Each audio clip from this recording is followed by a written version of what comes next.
and uses special design features that make it difficult to counterfeit or copy. That's all for this week's question. Thanks, Shamsia, for asking it. Now, for the next episode, I reached into my question jar and chose 3 questions submitted to me that I'm thinking about answering. When this video is done playing, you'll get to vote on one. You can choose from who go put salt on that.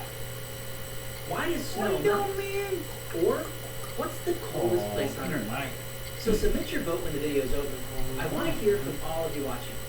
There are mysteries all around us. Stay curious, and see you next week.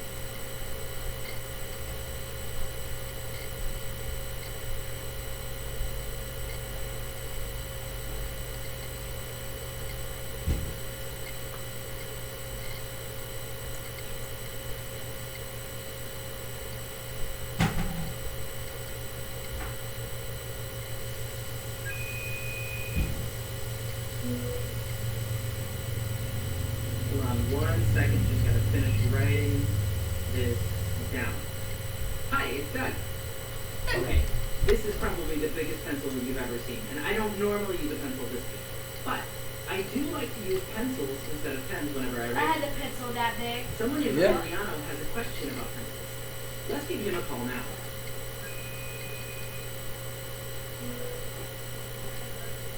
Hi, Emiliano. That's a great question. Pencils are everywhere around us today. You probably have one near you right now. But pencils haven't been around forever. Have you ever thought about this? What did people used to write with before there were pencils? Now, don't let your mind go to things like pens or crayons or markers. I'm talking about a time before any of these things were invented too. How did people I used said to I write? wanted night vision. Well, one way that many people used to write was with one of these. It's a large feather. It's called a quill. And people would dip that into a jar of ink. You might have heard of this before. But to me, it actually sounds kind of fun to write that way. And it can be. People still occasionally write with these just for fun. But why do people stop using them? Well, think about it. Can you see any problems you might run into if you use a feather and a jar of ink to write? Now would be a good time to pause the video and discuss. Some mistakes, the worst mistakes could. Okay, you ready? Well, imagine you've got a jar of ink sitting there on your desk. You reach over to dip the feather in the ink jar, and whoops, you drip some ink on the page. Or worse yet, what if you accidentally tip over the ink jar and spill it everywhere? To get around this problem, some people thought, well, instead of using a liquid like ink, why not write with something solid? For example, people had known for a long time that if you take a piece of wood and you burn it, what we call charcoal, it's actually pretty good at writing. Not only does charcoal not spill, it's also pretty easy to carry around. Charcoal does have some other problems though. Turns out it leaves your hands covered in black soot. And even worse, it's soft and crumbly. Even if you had gloves on when you used it, you'd still get lots of little bits of it all over your paper. Well, enter the pencil. It's funny to think of a pencil as something that had to be invented. But it did. Everything about a pencil has been carefully chosen by someone to solve some of these problems I'm telling you about. You see, you've got this solid writing material there, so unlike ink, it won't spill. But it's encased inside of a piece of wood. So unlike charcoal, when you go to write, it won't get all over your fingers. In fact, that stuff inside a pencil is even better than charcoal. The stuff inside it, you hear people call it lead. It's actually a material called graphite. It's similar to charcoal, but it's not as crumbly, so it doesn't leave little pieces all over your paper. We don't know for sure who invented the pencil, but whoever did it must have been really clever. I mean, think about it. Look at this picture of a bunch of unsharpened pencils. How do they get the graphite inside of the wood like that? I mean, what do? They carve these long pieces of wood and then drill a tiny hole through the middle? It turns out the secret is to make a sandwich. Not a sandwich you eat, but a sandwich made of wood. This person is showing how some of the first pencils were made. Instead of 2 slabs of bread, he's got 2 slabs of wood, and he's applying glue to them. Then he takes a flat piece of graphite, and he puts it in between the 2 pieces of wood. He presses the top layer on that, and now he's got a type of pencil. So that's what the first pencils look like. A flat piece of graphite sandwiched between 2 slabs of wood. You just sharpen it with a knife. Now, pencils today look very different. but they're still made the same way. If you look closely at an unsharpened pencil, you can see they're still sandwiches of wood and graphite. Have you ever noticed how some pencils look like they have a little line through them? That's because two pieces of wood were glued together, and you can see where they meet. Now today, most pencils are made by machines in factories, like this. They start with flat pieces of wood. Each piece will be made into many pencils. Saws carve grooves into each piece of wood. Then, glue is squirted into the grooves. Next, it's time to glue in the pencil graphite. Here comes in the graphite, and as it goes around, the machine drops it into the grooves on each piece of wood. Then, another piece of wood flips on top, creating the pencil sandwich. Finally, saws cut apart all the individual pencils. So, in summary, the invention of the pencil solved many of the problems with writing, like ink spilling or charcoal making a mess. That's all for this week's question. Thanks a million for asking me. Now, for the next episode, I reached into my question jar and found 3 questions submitted to me that I'm thinking about answering. When this video is done playing, you'll get to vote on one. You can choose from, why do we get dizzy when we spin? Why doesn't glue stick inside the bottle? Or, why are butterflies so colorful? So submit your vote when the video is over. I want to hear from all of you watching. There are mysteries all around us. Stay curious, and see you next week.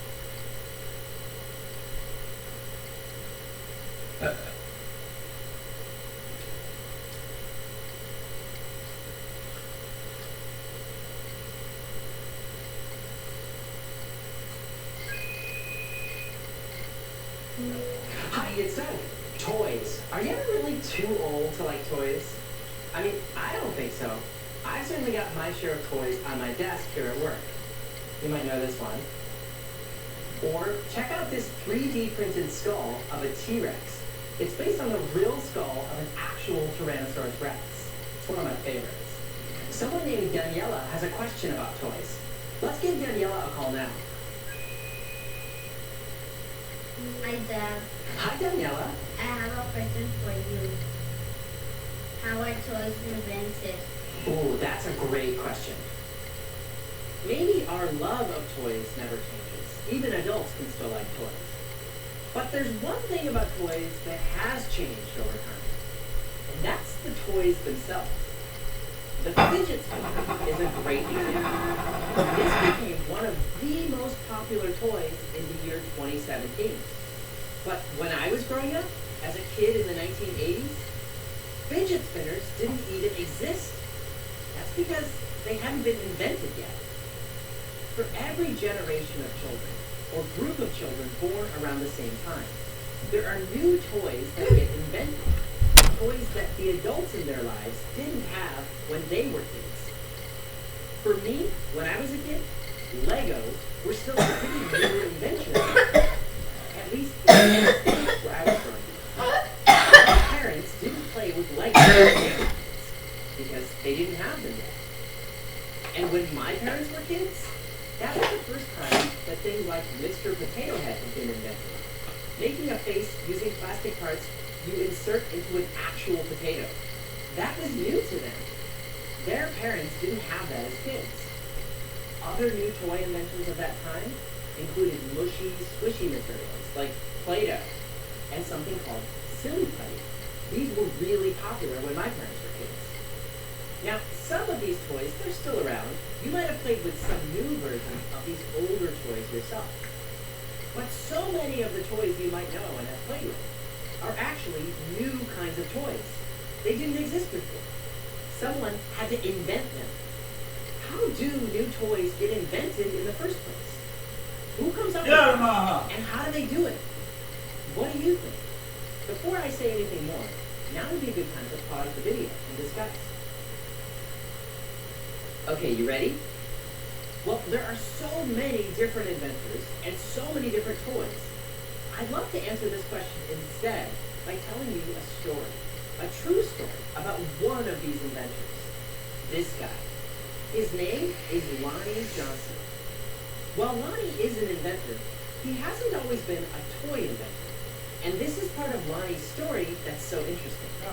You see, Lonnie started out as an engineer, working for places like the U.S. Air Force and NASA. The inventions he made were things used by scientists, not kids.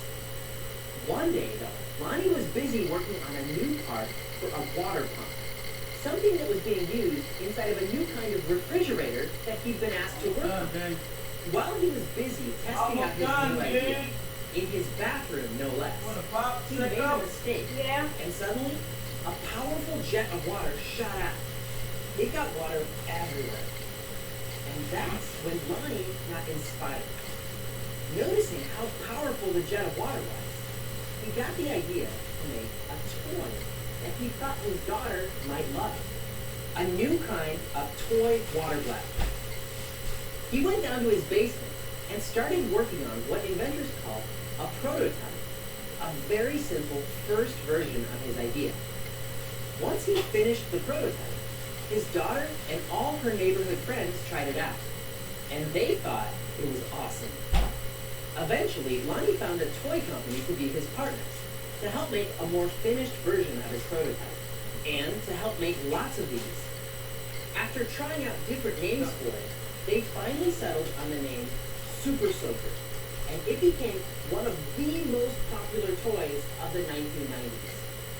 Now, the idea of a toy where kids could spray each other with water for fun wasn't a new idea. Toy water blasters had been around for a while, but Lonnie Johnson's invention was different. This was a water blaster that used the power of water pressure, blasting out of a nozzle. All thanks to Lonnie being inspired by a mistake he made while working on a different project. Now, this is just one story of how one toy got invented. But there are important things we can learn from it which are true of most inventions. One thing especially worth noticing is what Lonnie chose to do after that moment he made a mistake.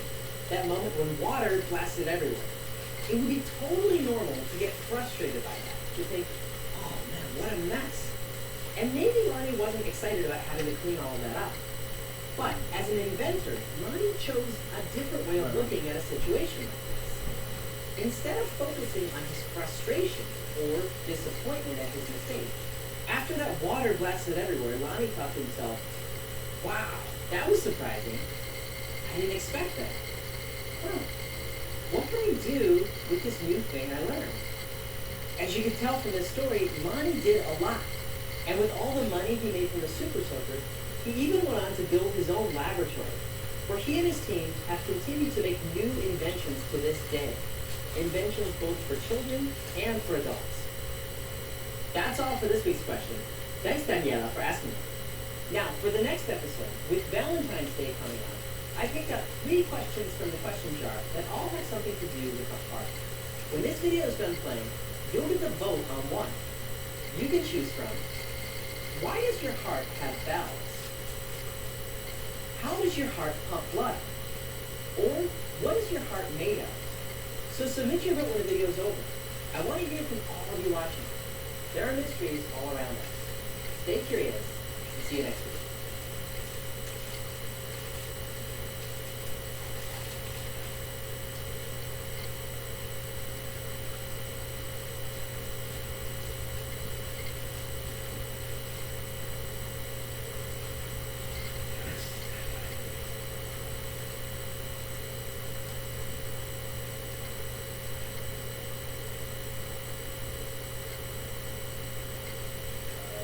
Hi everybody.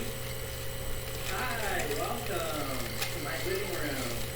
Our second live stream. We're so excited to be here. I'm here with my daughter. Do you want to introduce yourself? Mira and Josie are going to be with us.